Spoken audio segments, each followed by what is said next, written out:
बात कुछ साल पहले की है। मैं अभी अभी नहा कर लौटी थी कि खबर आई कि गांव के पुराने कुएं में कुसुम गिर गई है। देखते ही देखते ये खबर गांव में आग की तरह फैल गई। सबको कुसुम की फिक्र तो थी, पर सबसे बड़ी फिक्र उसके बच्चे की थी। कुसुम पेट से थी। मैं दौड़ी दौड़ी पुराने कुएं के पास पहुंची तो देखा वहां पर पहले से ही भीड़ जमी हुई है। गांव के एक आदमी ने कुएं में छलांग लगाई और कुसुम की लाश को रस्सी बांध दी, क्योंकि कुसुम को तैरना नहीं आता था और उसने दम तोड़ दिया था। उस समय वह पेट से थी। पानी में गिरने के बाद वह चीखी होगी, चिल्लाई होगी, पर पुराने कुएं में कम ही लोग पानी भरने आते थे, क्योंकि कुसुम का खेत कुएं के बगल में ही था। इसलिए उसका इस कुएं पर आना जाना लगा रहता था। पहले कई बार वह इस कुएं से पानी भर चुकी थी, पर इस बार उसकी किस्मत में कुछ और ही लिखा था। लोग कुसुम की लाश को ऊपर खींचने लगे। जैसे ही कुसुम की लाश को ऊपर निकाला गया, उसके घर वाले फूट फूट कर रोने लगे। घर में नए मेहमान के आने की खुशी अब मातम में बदल चुकी थी। कुसुम का पति तो सुन्न होकर कुसुम के चेहरे को देख रहा था। ना ही वो रो रहा था और ना ही उसके आँख से आंसू आ रहे थे, तो बस बिना अपनी पलकें झपकाए कुसुम को देखते ही जा रहा था। कुसुम तो वैसे दुबली पतली ही थी, मगर पानी में ज़्यादा देर रहने के कारण उसका शरीर फूल गया था। मैंने यह नज़ारा पहली बार देखा था। हालांकि मुझे डर लगना चाहिए था, पर मुझे डर नहीं लग रहा था। पर हाँ, एक अलग सी बेचैनी ज़रूर हो रही थी। पुलिस मौके पर पहुंची। उसने गांव वालों का बयान लिया और अंतिम संस्कार करने की इजाज़त दे दी। पुराने कुएं वाले खेत में ही कुसुम का अंतिम संस्कार किया गया। मौत तो इंसान के हाथ में नहीं होती। शरीर आत्मा कब निकल जाए किसी को पता नहीं चलता। कहते हैं अंतिम संस्कार करने के बाद इंसान की आत्मा को शांति मिलती, मगर आत्मा खुद ही शांति न चाहे तो। उस रात ऐसे कई सवाल मेरे मन में उठने लगे। मैंने कई बार करवट बदली, पर मुझे नींद नहीं आ रही थी। पर वक्त के साथ साथ सब ठीक हो जाता है। उस हादसे को गुजरे हुए अब कई महीने हो चुके थे। एक बार एक मजदूर उस पुराने कुएं वाले खेत में काम कर रहा था। तभी उसे एक औरत के रोने की आवाज़ आती है। वो कुएं के पास जाता है। उसने देखा कि वह आवाज़ कुएं के अंदर से आ रही थी।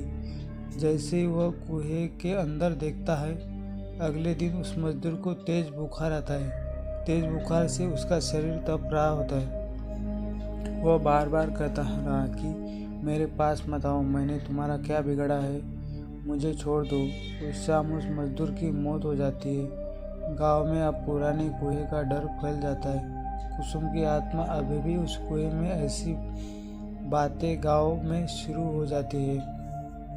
कुसुम के घर वाले भी कुएं के पास वाले खेत में खेती करना छोड़ देते हैं। सब सुनकर मुझे कुछ समझ नहीं आ रहा था।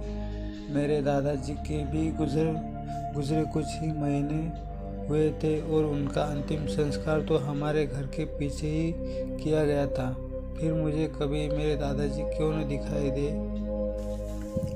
मेरे दादाजी कहते थे कि इंसान मरने के बाद कुत्ते का जन्म ले लेती है। इत्तेफाक है से ज़्यादा दादाजी के गुजरने के दूसरे ही दिन हमारे घर में कुत्ते का एक बच्चा लाया गया, जिसकी घर की ओर खेती पर नज़र रखी जाए। मन में सवाल फिर से उठने लगे। मुझे कई बार उस पुराने कुएं पर जाने की इच्छा हुई, पर डर के मारे कभी हिम्मत नहीं हुई। हालांकि हमारे घर तक आने का सबसे छोटा रास्ता उसी कुएं के पास से गुजरता था, पर यह सब होने के बाद हमने दूसरे रास्ते से आना जाना शुरू कर दिया। एक रात पिताजी बाजार से घर लौट रहे थे। आज उन्हें बहुत देर हो चुकी थी। बारिश का मौसम था। रात का अंधेरा और उसमें काले बादल। अचानक जोर से बादल गरज से और बारिश शुरू हो गई। पापा एक पेड़ के नीचे रुक जाते हैं और बारिश रुकने का इंतज़ार करते हैं। बारिश रुकने की वजह और बढ़ रही थी। उसके बाद उन्हें पुराने कुएं के पास छोटा रास्ता याद आता है। मेरे पापा भूत प्रेत पर विश्वास नहीं करते थे। पापा पुराने कुएं के रास्ते पर चल पड़ते हैं। चारों तरफ अंधेरा और तेज बारिश की आवाज़।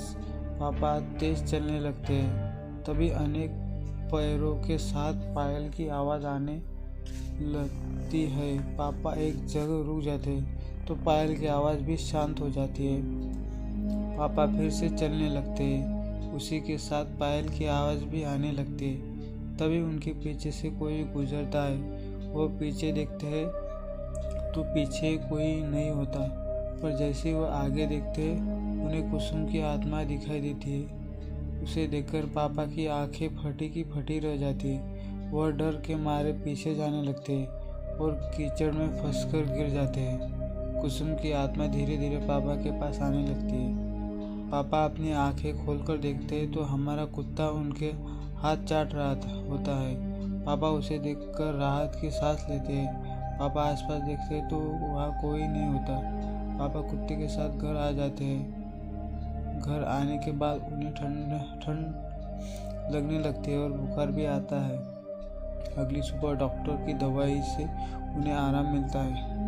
उसके बाद वह रात का किस्सा सब घर वालों को बताते हैं। तभी मेरे ताऊजी कहते कि बड़े बुजुर्ग ठीक कह गए। मरने के बाद इंसान कुत्ते का जन्म ले लेता है और यह कुत्ता और कोई नहीं बल्कि हमारे पिताजी ही है। उन्हीं ने ही तुम्हारी उस आत्मा से रक्षा की है। फिर से मेरे मन में कई सवाल उठे, पर इस बार मैं समझ गई थी। कई सवाल ऐसे भी होते जिनका जवाब आज तक इंसान ढूंढ नहीं पाया। आपको क्या लगता है, मरने के बाद इंसान का आखिर क्या होता रहेगा? कमेंट सेक्शन में ज़रूर बताइए।